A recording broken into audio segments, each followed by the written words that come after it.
Alors, pour cette roque numéro 2, on va démontrer que la fonction valeur absolue n'est pas dérivable en 0. Précédemment, on a déterminé que notre fonction racine carrée n'était pas dérivable en 0 parce que tout simplement, elle admettait une valeur limite qui était infinie. Cette fois-ci, c'est un cas un peu différent.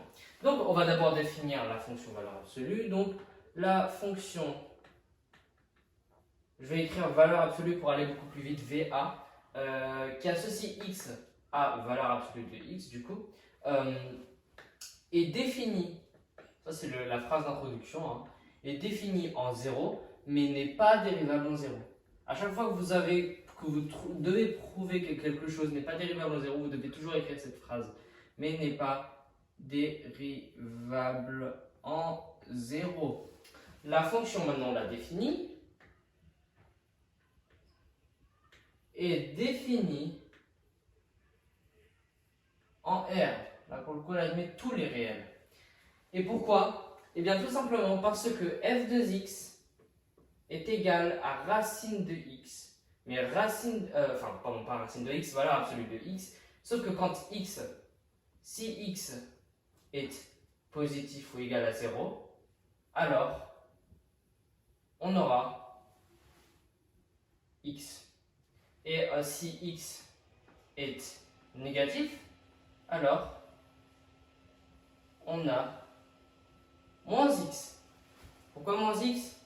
Eh bien, le but de la fonction valeur absolue ou de la valeur absolue en général, c'est de obtenir un nombre qui sera positif, peu importe le signe de base. Donc, si je prends moins 2 par exemple, moins 2, ok, f de moins 2 est égal à valeur absolue de moins 2. La valeur absolue de moins 2, c'est donc, je vais prendre le deuxième cas, c'est-à-dire où il est négatif, parce que moins 2 c'est bien négatif, alors on a moins x. Moins x, c'est-à-dire moins 2, eh bien ça me donne tout simplement 2. Or, si je prends 2 cette fois-ci comme valeur absolue, eh bien j'aurai valeur absolue de 2, donc mon x est positif, alors j'ai 2. J'ai x, donc x c'est tout simplement égal à 2, donc j'ai 2. D'où le fait qu'à chaque fois, peu importe le signe, qu'il soit positif ou négatif, eh bien j'obtiens toujours, eh bien, une valeur absolue qui sera positive.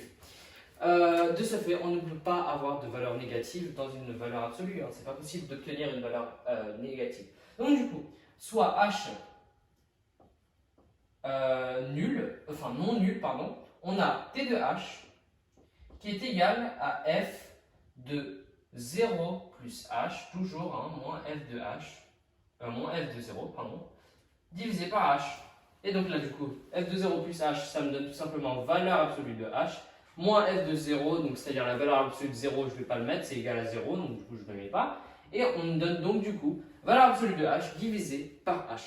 Et cette fois-ci, il y a toujours deux cas, souvenez-vous, parce que si le cas où il est positif ou égal à 0, ou le cas il est négatif, et donc du coup il donne deux trucs différents. Il y aura deux choses différentes. Vous allez voir. Alors, si mon h est positif ou égal à 0, on a t de h qui est égal à h sur h, donc 1. Voilà, pour l'instant c'est facile. Hein, quand on a un nombre, la valeur absolue de h, si elle est positive, donc du coup je donnerai juste h. Parce que souvenez-vous, valeur de x est égale à x si x est positif. Donc maintenant, le cas où h est négatif, si h est négatif, on a t de h qui est égal à moins h divisé par h, parce que vous souvenez-vous que si mon x est négatif, alors du coup j'aurai x valeur absolue de moins x, parce qu'il est négatif. Donc on est d'accord que là, je prends par exemple un nombre moins 2, moins 2, moins 2, ça me donnera forcément moins 1 dans ce cas-là. Mathématiquement, là, regardez, vous aurez toujours moins 1, parce que là j'ai juste un moins qui est là, qui apparaît parce que ma valeur absolue est négative, que j'ai expliqué ici. Donc du coup, j'obtiens moins 1. Et c'est mes deux solutions. Et c'est pour ça qu'on peut dire que la valeur